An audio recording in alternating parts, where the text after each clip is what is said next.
Minnesota pulled off quite the upset today. They beat Green Bay 28-22. Green Bay falls to 5-2. Minnesota a whopping 2-5. So Rodgers was 27 of 41, 70% for 291, 7.1 average, 3 scores, no interceptions. He was sacked once at a rating of 110.9. Now, running the ball, Jamal Williams, 16 carries, 75 yards, 4.7 average with Aaron Jones out. A.J. Dillon, 5 for 21, 4.2. Rodgers, 2 for 9, 4.5. And Valdez-Scantling carried it one time for 4 yards. Ultimately, they had 109 yards on 24 carries, averaging 4.5 yards a pop. Now, receiving, Robert Tonyan, the the leading receiver today. 5 of 7 on his targets, 79 yards, a 15.8 average with that 45 long. Devontae Adams targeted 12 times, caught 7 of them, only for 53 yards, 7.6 average, but did score 3 times. Sternberger, 3 of 4 for 46.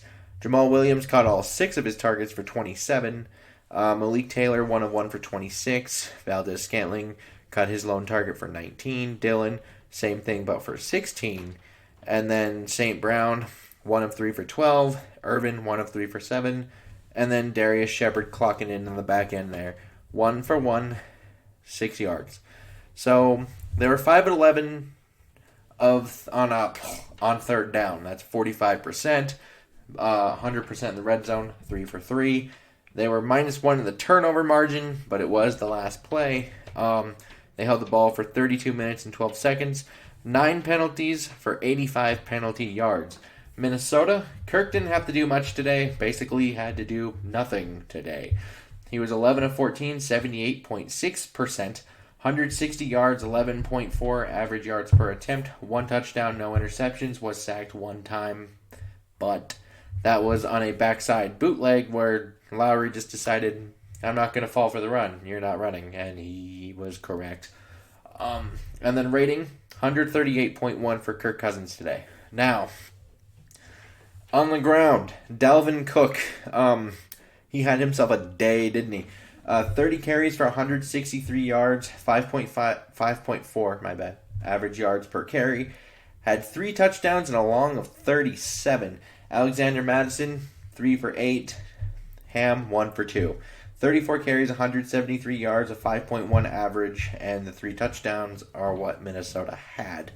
Now, receiving, Cook was not done. He led them in receiving. 2 of 3 targets for 63 yards and a 50-yard touchdown pass on a screen. Thielen, 3 of 4 for 27. Jefferson, 3 of 4 for 26. Chad Beebe, 1 for 1 for 16. Irv caught 1 ball for 16. And then Rudolph caught 1 ball for 12. Now, they are 4 of 8 on third down, so 50%. 100% in the red zone as well, just 2 for 2. And they were +1 in the turnover margin. Held the ball for 27 minutes and 48 seconds. 7 penalties and 36 penalty yards. Now, to my actual thoughts and stuff. So offensively, Dalvin, I think he's proving, once again, he's the guy on this offense. He's really, really good, obviously. 4 scores today. You know, kind of like Abraham Lincoln moment over here. But aside from that, I don't know what Pro Football Focus is going to say when it comes to this, but I thought Ezra looked really good today. And that was a really, really nice thing since the last time we saw him, he was kind of not even staggering his feet. He was kicking to his left when he was on the right side. He was basically playing right guard like he was at left tackle. Didn't see that today. Good job, Ezra. I would like to see that, and at this point, kind of makes you wonder if Elflein comes back. Is Elflein coming back at left guard instead of right guard? And I don't know. We'll have to figure that out later. Now, Kirk was 11 of 14. I know some are going to look at that and be like, oh, shocker. They don't let Kirk throw when they win. I know a lot of people are going to do that. But there was also reports of occasional 40-mile-per-hour wind gusts. So throwing it probably wasn't really what they wanted to do, at least not deeper down the field. You even saw that, in the game. A lot of those passes were shorter passes and more of catch-and-run situations. Kind of felt like they were catering the game to that. Plus, they clearly just stuck with the run game because it was working. So I don't fault them for that. Nearly 28 minutes of possession today, which is super nice. They've been kind of losing that a lot this year. And even by the time Green Bay got their first touchdown, I was kind of thinking, oh, great, here we go again. They took up half the quarter. It was like, we're 1-3 now away of this becoming the same. Oh, they held it for 40 minutes, 18 for Minnesota. So I was kind of prepared for that. Didn't happen. Super nice. And I think the penalties, you gotta cut that down. And although I will say, overall as a game, this was very poorly officiated. I was not happy with the way that was done, and I don't think Green Bay people are going to be happy about that either. But it is what it is. I think on both sides it was pretty horrendous. But at least on that side of things, it was horrible for both sides. So, defensively, I hope Cameron Dantzler's okay.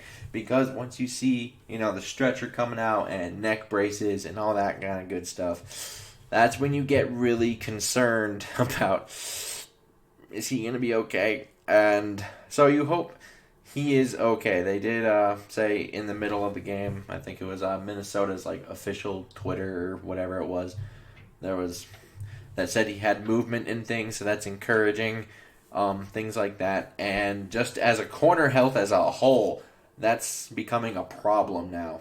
Because at the end of this game, they had Jeff Gladney, Harrison Hand. Those are all of your healthy corners. That's all of them. That will not be good for the duration of this. So you definitely need more of that. Well, not that, but you need to get healthier at corner quickly, or else you're just not going to have anyone to cover anybody. And I think some Viking fans may have been joking about, maybe we should just throw Kendricks at corner. Well, at this point, it might be a reality. And, yeah. And good job to Wanham making the key play at the end. It was really good to see a young guy kind of make it like that, because they've been asking a lot of these young guys, and not all have lived up. But Wanham came through at the end there. And pressure as a whole is actually better than I expected, considering the Ngakoue trade happened. So I kind of like that. There was a lot of cover 2 today. That's just to protect the corners for the most part. And on 4th down, they were 3 of 5. So I would think that is probably going to be a new form of emphasis, just because you're kind of getting them to 3rd down now. It's just now they're going for it on 4th and getting it. That's a new problem. And overall, I think Kirk did what he was asked to do today. He didn't do too much or too little. He did exactly what he was told to do, which I think is actually better than what some people have been saying of him as of late. It feels like lately this year, he's been doing the opposite. He's been doing, or trying to do, the extra and the above. This game, he just did what he was asked to do. And look what happened. No turnovers. Good job, Kirky boy. Now, Dalvin and the line played super well defensively. I thought, like I said, it was just really good to see a younger guy make a key play as opposed to, the usual. It's like, oh, it's Harrison Smith, it's Eric Kendricks, it's Anthony Harris.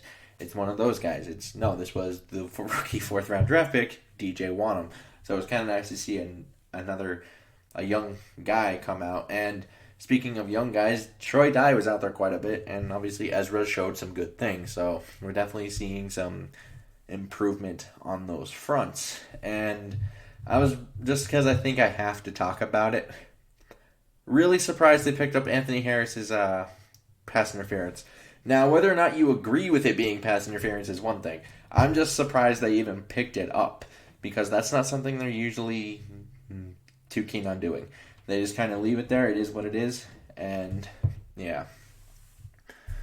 And my last thought for this was, I'm kind of curious to see if this affects their trade deadline moves at all. Because there's a lot of rumors circling around this team, obviously, because they were 1-5. But they beat a team that entered today at 5-1. So I kind of wonder if they're like, no, you see, we just win a couple more and then we're right back in it. If they think that'd be something. But I think maybe they could want to keep some more of these guys together if they really think, no, this is just a blip in the radar. We come back next year. So it's like, I don't know if they're going to start thinking that way, but it could be a thing. Who knows? And, I'd like to know your guys' thoughts and comments down below. Like and subscribing, super helpful. And until next time, I bid y'all adieu.